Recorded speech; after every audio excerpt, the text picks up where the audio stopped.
मैंने जल्दी से दुकान बंद की और बाइक से टॉट करके रुमैसा के पीछे चल पड़ा। कुछ ही दूर जाकर रुमैसा को पीछे बिठाकर मैं उसके घर की जानिब चल पड़ा। रास्ते से एक मेडिकल स्टोर से मैंने टैबलेट लें और रुमैसा को खाने का तरीका समझाकर उसके घर की जानिब चल पड़ा।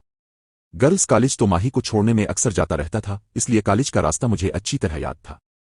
इसलिए कॉलेज तक तो मैं आराम से पहुंच गया। इससे आगे रुमैसा ने मुझे रास्ता बताया।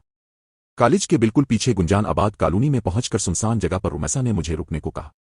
रुमैसा ने बताया कि यहां से पास ही मेरा घर है, मुझे इधर उतार दो वरना गिल्ली में कोई देख लेगा। मैं यहां से पैदल ही चली जाऊंगी। मैंने रुमैसा को उतार कर वापस गांव की जानिब चल पड़ा। ऐसे हालात में सूफी के पास जाना बेवकूफ़ी थी। मैं गांव पहुंचा और नाजी को अपने कपड़े निकालने का कहकर वॉशरूम में घुस गया। नहाकर फ्रेश होने के बाद मैंने कपड़े बदले, खाना वगैरह खाकर मैं शहर जाने की बजाय आंटी फौजिया के घर चला गया। शाम का अंधेरा छा चुका था। आंटी फौजिया के घर में दाखिल हुआ तो आंटी फौजिया चूल्हे के पास बैठी खाना बना रही थी, जबकि उज़्मा आंटी के पास बैठी उनसे बातें कर रही थी। नसरीन मुझे नजर नहीं आई। मैंने अंदर दाखिल होते हुए ऊंची आवाज में सलाम किया। मेरी आवाज सुनकर आंटी और उज़्मा ने चौंक कर मेरी जानिब देखा और मुस्कुराते हुए मेरे सलाम का जवाब दिया। मैं आंटी फौजिया के पास बैठते हुए बोला, क्या पकाया जा रहा है? आंटी बोली, सब्जी पका रही हूं। मैंने उज़्मा के सर पर चपत मारकर उधर उधर देखते हुए कहा, दूसरी चुड़ैल नजर नहीं आ रही, कहीं गई हुई है। आंटी मुस्कुराते हुए बोली, अंदर कमरे में बैठी हुई कपड़े सी रही है। उज़्मा सर को सहलाते हुए हाय करते हुए बोली, क्या मुसीबत है, आते ही शुरू हो गए हो? मैंने उज़्मा की तरफ देखकर मुस्कुराते हुए कहा, दूसरी चुड़ैल इस वक्त कपड़े सी रही है, कोई इमरजेंसी बन गई है। आंटी मुस्कुराते हुए बोली, साथ वालों की बहू का सूट है, इसने कल अपनी माँ के घर जाना है, इसलिए रात तक सूट सीकर उनको देना है। मैं मुस्कुराते हुए बोला, इसका मतलब है कि दिन रात कमाहे हो रही है। आंटी बोली, कमाहे क्या होनी है, घर का चूल्हा चलाने के लिए मेहनत तो करनी पड़ती है। मैं हंसते हुए बोला, ये तो है, महंगाई भी तो इतनी ज्यादा हो गई है। आंटी बोली, ये तो चलता ही रहना है, तुम सुनाओ ईद कैसी गुजरी? मैं कल से तुम्हें याद कर रही थी, तुमने चक्कर ही नहीं लगाया।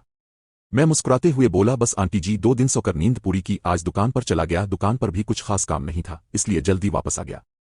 मैंने सोचा चलो आंटी से ही मिल आऊं। आंटी दुआएं देते हुए बोली, चलो अच्छा किया तुम आ गए, थोड़ा हमें भी हौसला हो गया। मैंने आंटी के कंधे पर हाथ रखकर उनको अपने साथ लगाते हुए कहा, आंटी जी एक आप ही तो हैं जिनके साथ हमारा इतना करीबी रिश्ता है, वरना गांव में हम किसी के घर भी नहीं आते जाते। आप ही तो मुश्किल घड़ी में हमारे सर पर होती है।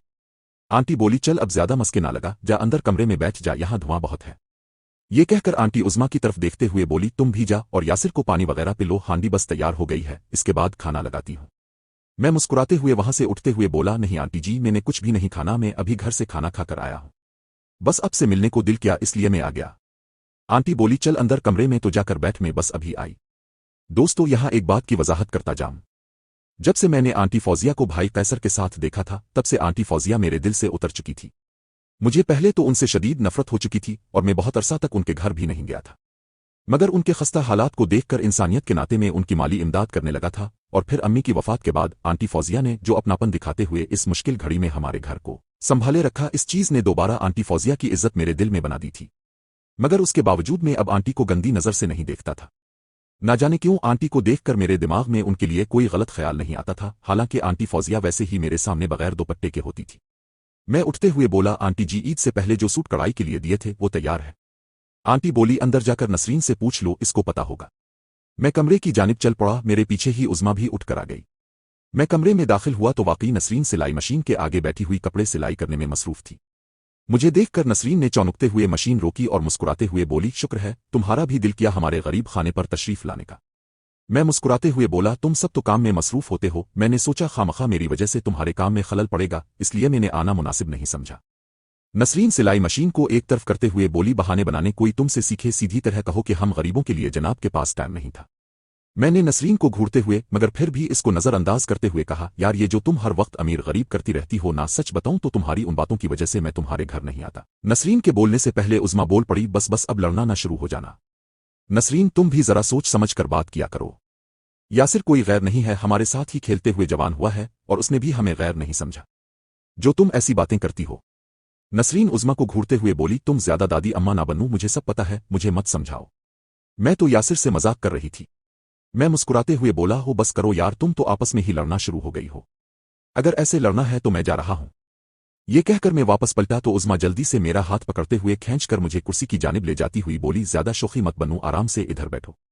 मैं हंसते हुए कुर्सी पर बैठते हुए बोला, यार किस्म से यहां आकर और तुम दोनों को यूं लड़ते देखकर बचपन की यादें ताज़ा हो जाती हैं। कितने अच्छे दिन होते थे। कोई फिक्र नहीं होती थी, किसी बात की टेंशन नहीं होती थी। कैसी फूलों जैसी जिंदगी थी। मेरी बातें सुनकर उज़्मा और नसरीन संजीदा होकर बचपन की यादों में खो गईं। उज़्मा संजीदा अंदाज में बोली, हाँ यासिर, वाकई वो दिन कितने हुसैन होते थे। कैसे हम रात बाहर खेलते रहते थे, नहर पर कपड़े धोने जाते थे, नहाते थे, एक दूसरे के साथ लड़ते थे। काश वो दिन वापस लूट आए। नसरीन बोली, अब तो इन दिनों को याद ही कर सकते हैं, तब बड़े होने की चाह में लूट जाने को दिल करता है। हम अभी बचपन की बातें कर रहे थे कि इसी दौरान आंटी अंदर दाखिल हुईं और हम तीनों को संजीदा देखकर बोले, क्या हुआ, सब मुंह लटका कर बैठे हो। मैंने अपनी नम आंखों को साफ करते हुए कहा, कुछ नहीं आंटी जी, बस बचपन को याद करते हुए संजीदा हो गए थे। आंटी बोले, जवानी के बाद हर कोई बचपन को याद करता है। अब देखो, कल की बात थी, तुम सब छोटे छोटे मेरी आंखों के सामने खेलते फिरते थे, और आज देखो तुम तीनों जवान हो गए हो। कल को तुम लोगों की शादियां हो जाएंगी, फिर तुम अपने बच्चों को यूं खेलते देखोगे। ये निजाम शुरू से चलता आ रहा है, इसलिए दिल छोटा नहीं करते। चलो शाबाश, हाथ धो लो, मैं खाना लगा रही हूं। मैंने मुस्कुराते हुए कहा, आंटी वाकई में खाना खाकर आया हूं, वरना मैं खुद आपको कह देता कि मुझे भूख लगी है, जल्दी से खाना लगाओ। आंटी मुस्कुराते हुए बोले, ये सुनने को मेरे कान तरस गए हैं। तुम्हारे पास अब कहाँ इतना टाइम होता है। चलो खैर, आज तो चाहे दो नवाले ही हमारे साथ बैठकर खा लो, कुछ नहीं होता, मुझे खुशी होगी। आंटी की बात सुनकर मैं खामोश हो गया। खाना खाने के दौरान भी हमारे दरमियान काफी बातें होती रहीं। मैं काफी देर तक आंटी के घर रहा। रात का अंधेरा हो चुका था। मैंने आंटी से इजाजत ली और उनके घर से निकलकर चौक की जानिब चल पड़ा, जहां शादी और बाकी दोस्त महफिल जमाए बैठे थे। उनके साथ गुपशप होती रही। देर से घर लूटा और घर आकर कुछ देर अबू और नाजी के साथ गुपशप करने के बाद अपने कमरे में सोने चला गया। बिस्तर पर लेटते ही नींद आ गई। सुबह जल्दी आँख खिल गई। तैयार होकर दुकान पर जाने की बजाय मैं सूफी के घर चला गया। डोर बेल दी तो कुछ देर बाद माही की आवाज आई। मैंने अपना नाम बताया तो माही ने जल्दी से दरवाजा खोला। माही ने शोखी से मुझे सलाम किया, मगर मैंने संजीदा अंदाज में इसे जवाब दिया और अंदर दाखिल होकर सीधा आंटी के कमरे में गया। आंटी से सलाम दुआ के बाद सूफी के बारे में और उसकी सेहत के बारे में पूछा। आंटी बोले, वो कल से ऊपर कमरे में ही है, नीचे ही नहीं आई। मैंने कहा, इसकी तबीयत तो ठीक है। आंटी बोले, तबीयत तो ठीक है, बस कमजोरी की वजह से मैंने इसे खुद ही नीचे आने से मना किया था। मैंने हंसते हुए आंटी से ऊपर कमरे में जाने की इजाजत लेकर सीढ़ियां चढ़ता हुआ सूफी के कमरे में दाखिल हुआ। सूफी बेड पर आंखों पर हाथ रखे लेटी हुई थी। सूफी को यूं बेखबर लेटे देखकर मैं दरवाजे में ही रुक गया। सूफी टांगें सीधी करके लेटी हुई थी, अब पता नहीं वो सो रही थी या फिर किसी गहरी सोच में गुम थी। मैं दबे पांव चलता हुआ इसकी तरफ जाने लगा। मैं बड़े मोहतात अंदाज में चल रहा था। फर्श पर कालीन बिछा हुआ था, जिसकी वजह से मेरे कदमों की आहट पैदा होने का भी कोई इम्कान नहीं था। मैं स्लो मोशन में चलता हुआ सूफी के करीब पहुंचकर खड़ा हो गया और इसे डालने का तरीका सोचने लगा। सूफी को अभी तक मेरी मौजूदगी का एहसास नहीं हुआ था। मैंने जोर से हो किया, सूफी का जिस्म जबरदस्त तरीके से कानपा और सूफी चीख मारते हुए मेरे दोनों हाथों पर हाथ मारकर हाथों को पीछे झटकुते हुए उठकर बैठ गई। सूफी की जोरदार चीख सुनकर मैं भी डर कर पीछे हो गया। सूफी सहम कर सीने पर हाथ रखे उखड़े सांस लेते हुए आंखें फाड़े मेरी तरफ देख रही थी। सूफी का रंग सुर्ख टमाटर जैसा हो गया था, इसकी सांसें बुरी तरह चल रही थीं। इतने में मुझे सीढ़ियां चढ़ने की आवाज सुनाई दी, जो यकीनन माही की थी, क्योंकि सूफी की चीख ही इतनी जोरदार थी कि इसकी आवाज नीचे तक सुनाई दी थी। सूफी चंद लम्हे मेरी तरफ देखते हुए मुझे पहचानने की कोशिश करती रही और फिर घुटनों पर बाजू रखकर बाजुओं पर सर रखकर रोने लग गई। सूफी की हालत देखकर मुझे अपनी जाहिलाना हरकत पर गुस्सा आने लगा। मैं खुद को कोसते हुए जल्दी से सूफी के पास बैठते हुए इसके कंधे को पकड़कर बोला, सॉरी सूफी, किस्म से मुझे नहीं पता था कि तुम इतना ज्यादा डर जाओगी। इसी दौरान माही कमरे में दाखिल होती हुई बोली, क्या हुआ आपी। माही का भी रंग उड़ा हुआ था। मैं इसकी जानिब देखकर शर्मिंदा होते हुए होंठों पर उंगली रखकर इसे खामोश रहने का कहते हुए बोला, कुछ नहीं हुआ, शायद कोई डरावना ख्वाब देखकर डर गई है। माही ने सीने पर हाथ रखकर लंबा सांस खींचा। मैंने इसे पानी लाने का कहा और सूफी के सर के बालों को सहलाते हुए बोला, अब बस भी करो, अगर मुझे मालूम होता कि तुम इतनी डरपोक हो तो तुम्हें डराता ही ना। सूफी बच्चों की तरह फूट फूट कर रोते हुए मेरे पेट में कोहनी मारते हुए बोली, ऐसे भी कोई डराता है। मेरी जान निकाल कर रख दी तुमने, माहिर तुम्हारा मजाक बन जाना था, मुझे चाहे हार्ट अटैक हो जाता। मैंने बैग को पकड़कर हाय करते हुए कहा, यार मारो तो ना, तुमसे मुआफी मांग तो रहा हूं। तुम जिस अंदाज से लेटी हुई थी, तुम्हें यूं लेटे देखकर तुम पर बेइख्तियार प्यार आ गया था। सूफी अपने आंसू पोंछते हुए बोली, ये कौन सा तरीका हुआ प्यार करने का। तुम्हारे प्यार करने के चक्कर में मेरी जान चली जानी थी। मैं बनते हुए सूफी के कंधे को पकड़कर अपने साथ लगाते हुए बोला, अच्छा अब मौत सही कर लो, बस करो, इतना गुस्सा सेहत के लिए अच्छा नहीं होता। सूफी मेरी तरफ देखने लगी। मैंने इसकी तरफ फलाइंग किस करते हुए छीनी की तो सूफी रोते हुए भी हंस पड़ी और मेरे गिले पर दोनों हाथ रखकर मेरा गला दबाते हुए बोली, तुम्हारी जान निकाल दीनी है, मैंने बुतमेज इंसान। मैंने अपनी आंखें और जुबान बाहर निकाल कर करते हुए कहा, ओए मैं मर गया, मुझे कोई बचाओ। सू खिलखिलाकर हंसते हुए मेरे गिले पर वजन डालकर मुझे बेड पर गिराते हुए मेरे पेट पर चढ़कर बैठते हुए बोली, अब पता चलेगा कैसे तकलीफ होती है। इतने में पीछे से माही की आवाज आई, आपी क्या हो गया, क्यों भाई का गला दबा रही है। माही की आवाज सुनकर सूफी जल्दी से मेरे पेट से उतरकर मेरे साथ बैठते हुए माही की तरफ देखकर बोली, तुम्हारे इस बुतमेज भाई ने मेरी जान निकाल कर रख दी थी।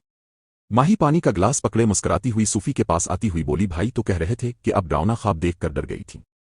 सूफी मेरी तरफ घूरते हुए बोली, इसकी शक्ल देखकर डर गई थी कि ये भूत अचानक से कहाँ मेरे कमरे में आ गया है। सूफी की बात सुनकर मैं और माही खिलखिलाकर हंस पड़े। हमारी हंसी देखकर सूफी मजीद चढ़ गई। सूफी ने माही के हाथ से पानी का ग्लास पकड़ा और सारा पानी मेरे ऊपर अंधीलते हुए बोली, अब बड़े दांत निकल रहे हैं, अब तुम भी जरा मजा चखो। सूफी ने जब पानी मेरे ऊपर फेंका तो मैंने पानी से बचने की काफी कोशिश की, मगर फिर भी काफी पानी मेरे ऊपर गिर गया। मेरी कमीज आगे से सारी गीली हो गई। मैं छलांग मारकर बेड से नीचे उतरकर कमीज को पकड़कर हिलाते हुए बोला, ये क्या कर दिया? मेरे सारे कपड़े गीले करके रख दिए। कोई हाल नहीं तुम्हारा यार। सूफी बोली, अब अपनी दफा इतनी मिर्चें क्यों लग रही है? मैंने मुंह बिसूरते हुए कहा, यार मैंने दुकान पर जाना था, तुमने मेरे सारे कपड़े गीले कर दिए हैं। सूफी लापरवाही से बोली, अब ऐसे ही दुकान पर जाओ, तुम्हें भी पता चले कैसे किसी को तंग करते हैं। मैं कमीज को झटकुत्ते हुए बोला, ऐसी भी बात नहीं, मैं ऐसे भी चला जाऊंगा। सोचो जब बाहर निकलूंगा तो देखने वाले क्या कहेंगे कि बेचारे जवाई को गीला करके घर से निकाल दिया है। माही सूफी की तरफ देखकर बोली, आप ही वैसे अपने ये ज्यादती की है, भाई के सारे कपड़े गीले कर दिए हैं। सूफी माही को ढूंढते हुए बोली है, तुम जाओ अपना काम करो, आई बड़ी भाई की हमदर्द।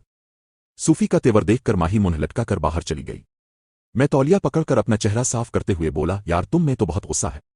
सूफी बोली, तुमने मेरा गुस्सा अभी देखा भी नहीं है। मैं मुस्कुराते हुए कानों को हाथ लगाते हुए बोला, ना बाबा ना, मुझे देखना भी नहीं है तुम्हारा गुस्सा। सूफी बोली, अच्छी बात है, समझदार हो गए हो। मैंने कहा, अक्लमंद के लिए इशारा ही काफी होता है। चलो खैर मैं चलता हूं, इतनी इज्जत अफजाई का बहुत बहुत शुक्रिया। ये कहकर मैं बाहर की जानिब जाने लगा तो सूफी जल्दी से बेड से उतरकर भागती हुई मेरे पास पहुंचकर मेरे बाजू को पकड़कर खींचते हुए बोली, आराम से इधर बैठो, ज्यादा शोखी मत बनो। मैंने संजीदा होने की एक्टिंग करते हुए कहा, यार मैंने दुकान खोलनी है, मुझे पहले ही देर हो रही है। सूफी ने होंठों पर उंगली रखकर धमकी के अंदाज में कहा, खामोश, चुप करके बैठे रहो। मैं सहम कर सूफी की तरफ देखते हुए बैठते हुए बोला, अच्छा जी जो हुक्म। मगर मेरे गीले कपड़े? मेरा डरने वाला अंदाज देखकर सूफी की हंसी निकल गई। सूफी बनते हुए बोली, तुम्हारे 2-3 सूट मेरे पास पड़े हुए हैं, मैं निकाल कर देती हूं, तुम कपड़े बदल लो। सूफी की बात सुनकर मैं हैरांगी से बोला, मेरे कौन से सूट तुम्हारे पास पड़े हैं? सूफी मुझे घूरते हुए बोली, लगता है तुम्हारी याददाश्त बहुत कमजोर हो चुकी है, 1 मिनट रुको, दिखाती हूं अभी। ये कहकर सूफी अलमारी की तरफ बढ़ी और अलमारी खोलकर एक शापर निकालकर मेरी तरफ बढ़ी और मेरे करीब आकर शापर बेड पर रखकर इसमें से पेंट शर्ट्स निकालकर मुझे दिखाते हुए बोली, आया कुछ याद? पेंट शर्ट देखकर मैं हैरान होते हुए बोला, ये तुम्हारे पास थी, मैं घर में उनको ढूंढता रहा था। सूफी बोली, जनाब जब लाहौर से ये पेंट शर्ट्स लाए थे तब तुम उधर ही छोड़ गए थे, मैंने भी संभाल कर रख लें कि कभी। सूफी की बात काटते हुए मैंने कहा, कभी मुझे गीला करोगी और फिर ये काम आएंगी।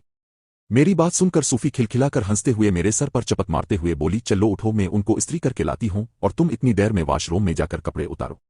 मैं मुस्कुराते हुए रोमांटिक अंदाज से बोला, वॉशरूम में जाने की बजाय उधर ही कपड़े उतार लूं। सूफी हाथ में पकड़ी पेंट मेरे कंधे पर मारते हुए बोली, जाते हो या मारूं एक? मैं हाय करते हुए कंधे को सहलाते हुए वॉशरूम की तरफ बढ़ा।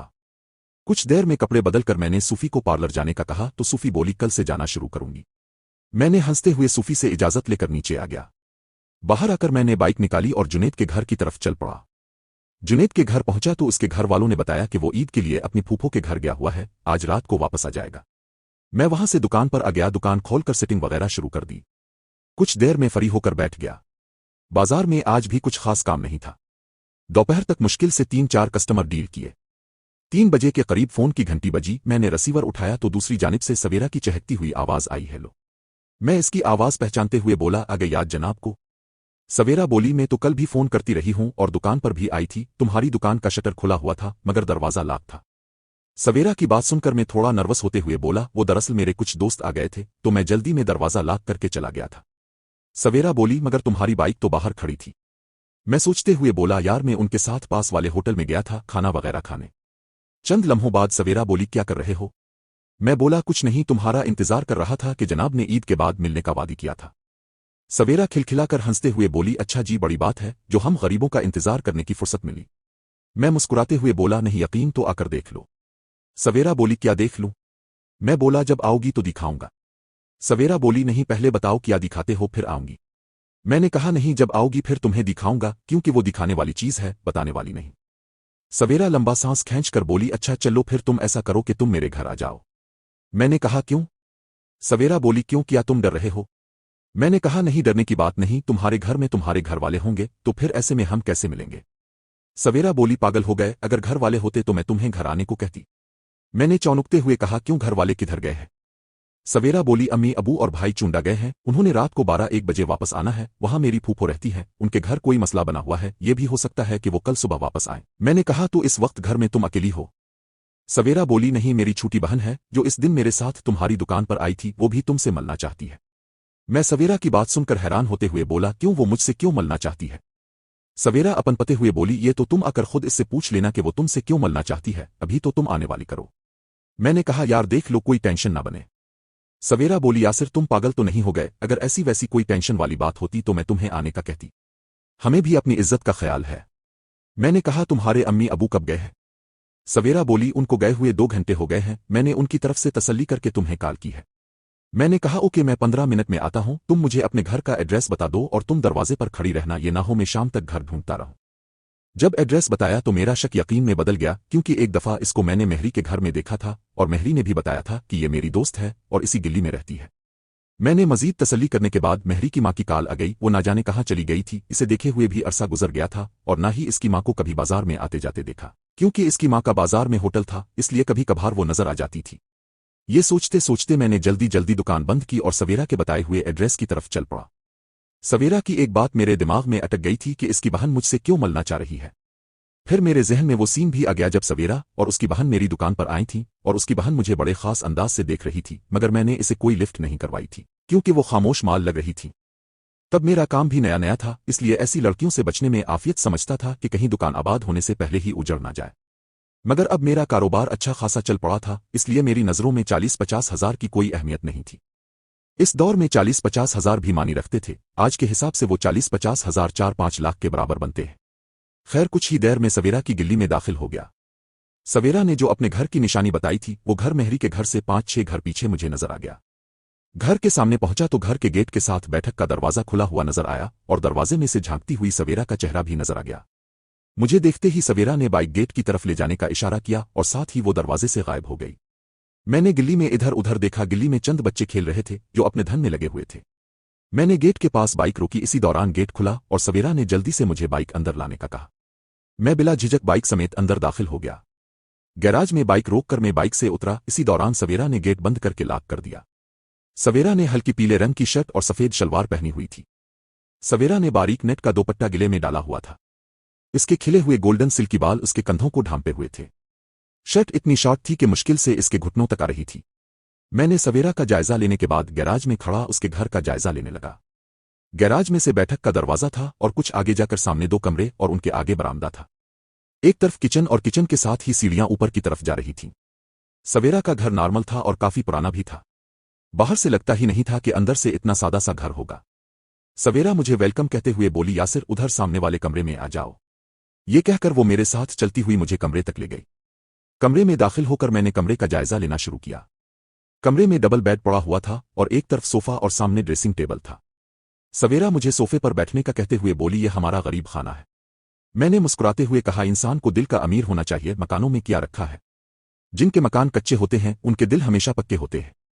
सवेरा मुस्कुराते हुए बोली, ये तो है। मैंने उधर उधर देखते हुए कहा, तुम घर में अकेली हो? मेरा मतलब, तुमने कहा था कि तुम और तुम्हारी बहन घर पर है। सवेरा मुस्कुराते हुए मेरी तरफ देखकर बोली, जनाब बैठो तो सही, इससे भी मिलवाती हूं। मैं बस अभी कुछ खाने पीने के लिए लेकर आती हूं। मैंने इसका बाजू पकड़कर इसे अपनी जानिब खींचते हुए कहा, इससे ही मेरा पेट भर गया है। सवेरा मुस्कुराकर मेरे साथ लगते हुए मेरी शर्ट के बटन को घुमाते हुए बड़ी अदा से बोली, ये क्या बात हुई? तुम पहली दफा हमारे घर आए हो, ऐसे मुनासिब नहीं लगता कि कुछ खाओ पियो ना। मैं मुस्कुराते हुए इसे अपने साथ लगाते हुए बोला, अगर जिद करती हो तो फिर अपने इन होंठों का एक जाम पिला दो। मैंने कुछ भी नहीं खाना। वो मुझसे भी ज्यादा जुनूनी अंदाज में लग गई। सवेरा मुझसे अलहदा होते हुए बोली, अब बस भी करो। मैंने कहा, इतनी जल्दी बस? मुझे रोकते हुए बोली, अभी के लिए इतना ही काफी है, तुम बैठो, मैं अभी आती हूं। कुछ देर बाद दरवाजे का पर्दा हटा और हाथ में मशरूब की ट्रे पकड़े हुए सवेरा की हमशक्ल, सवेरा से भी ज्यादा खूबसूरत लड़की अंदर दाखिल हुई, जो यकीनन सवेरा की बहन थी, क्योंकि इसकी मुशाबहत सवेरा से बहुत मिल रही थी। कद काट सब कुछ सवेरा जैसा था।